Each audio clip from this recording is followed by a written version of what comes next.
everybody, what's up? I'm James. I'm Manga. And welcome back to another spectacular, amazing, astonishing, ultimate, superior, all new one-up review. Now, after quite a little bit of absence, we're back here yet again to give you a one-up review of Spider-Man Far From Home. Wait a bit. Spoiler alert. The latest entry into the MCU as and a potential beginning into Phase 4. Yeah, it is indeed, but Let me just say from the bottom of my heart, man, this film, it might be considered one of the best Spider-Man films up there. It's right up there with the Tobey Maguire trilogy, and possibly even escalates beyond that. So, what is Far From Home about? well, Far From Home takes place after the events of Endgame. Peter's life goes on, he's missing Tony, he's going on vacation with his friends, but things take a turn for the worse, or the better. Enter Mysterio, a mysterious stranger who comes apparently from another Earth, fighting these elementals, strange beings made out of the various elements of the Earth. And he teams up with both Nick Fury and Spider-Man in order to defeat them. This leads into an around-the-world trip, which takes us from the dry lands of Morocco to the wet land of Venice, and then finishes off back in jolly old England. Now, throughout the way, Spider-Man also not only gains some new suit and some new gadgets, he also has one personal goal. What do you think that goal is? Well, like every teenage boy wants, he wants to get the girl of his dreams. Yep, and all that's standing in his way is a young douche named Brad. Was it Brad? Yep, it was Red. Okay. Stupid Brad. Now, like every other review we did, we talked about the good, the bad, as well as the potential Easter eggs and references that we did on the side. So, let's begin. So, for the pros for Spider-Man Far From Home, the film itself was visually stunning. Jake Gyllenhaal was an excellent choice for Mysterio, as he helped to fill a void for Peter since he no longer had Tony in his life. They had excellent chemistry between one another, especially in this one scene in Prague, where Peter hands over the Edith glasses over to Quentin, and as soon as he puts them on, he just gets the realization that he and Mr. Stark were one and the same, or are they? And then there was that one cute little moment with Ned and Betty, as Ned decided he wanted to be an American bachelor in Europe, only to end up with Betty. Young buff at his finest. But were they really together? Or are they not? Doesn't matter, because they broke up in the end. And then, of course, there's the new suits. We get to see the new stealth suit, which they aptly named Night Monkey to disguise the fact that it's Spider-Man in Europe. Shocker. And then there's the red and black, which paid homage to the superior Spider-Man, in which Doc Ock's brain is inside of Peter Parker's body, and vice versa.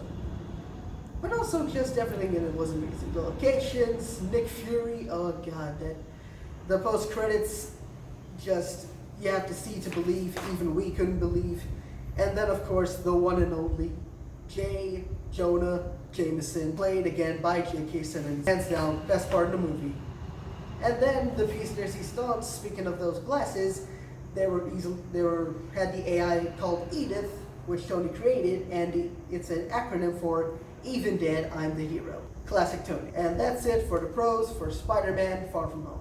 Basically, I'm the one that films and edits the video. We're meant to be having a new editor. Hey Sam, hi, you're editing this mess. So we have taken a decision that, okay, so the intro and the pros were very serious. But from this point on, the reviews are going to be a lot less serious and a lot more fun. The whole idea is that instead of us being like a basic review where we just say like, this was good, this was bad, this was the synopsis, and this is our rating. We're gonna try and make them more entertaining. So that's it for this segment. James will now proceed with the cons, and we hope you like this new format. If you prefer the old format, let us know. So tell us if you prefer the first part of the video or the second part of the video, and we'll decide what to do from there. You may think Spider-Man is a really perfect film. Well, guess what, boys? It ain't. There is one minor flaw with this film, okay? The reveal, like, what the hell was that? We love the man to bits. He is an amazing Mysterio, alright? But the way they just filmed it, man, the way they just showed the big twist, it was like, haha, I am the villain. Yeah, thank you, Bob, for doing this, and that. Thank you, Jenny, for giving me my beer. Thank you. If it wasn't for you hating this man, I would not have done that. Which is basically that at this point. And that is just, that's just taking the piss. And my other gripe, we didn't get any fishbowl head for Mysterio. A little to no. Like, Mysterio is Mysterio because of his bowl, of his big ass dome. Without the dome, he's nothing. It's like saying, it's like being dubbed Dimmadome, but without the dome. Very low appearance, you won't understand. Insert very low appearance meme. My name's Aiden, now it's time for the Easter eggs. You didn't see that coming. I certainly didn't. I'm still worthy. First of all, go look at our endgame review, the link in the card up here. The first Easter egg that we most notably found out was in a snippet in the plane scene where we found an actual comic accurate Iron Spider armor from Marvel Civil War comics. Basically, we got a nice little snippet of when Peter is building his suit of that design being in there, which unfortunately did not make it to the MCU because it was too red and gold. Wait, what's the problem with red and gold? There's nothing wrong, it's probably just too sparkling. Second Easter egg we found out, Quentin Beck, also known as Mysterio, mentioned that this Earth that was in the MCU was Earth 616. You may think he was calling bullshit on that, excuse my language, but it's actually comic accurate since Earth is Earth 616 in the Marvel comics. So I might see something in the multiverse happening in Phase 4, Phase 5. Last Easter egg, obviously, post-credit scenes. The first one, where Spider-Man's true identity has been revealed to the entire world. J.K. Simmons is back as J. Jonah Jameson.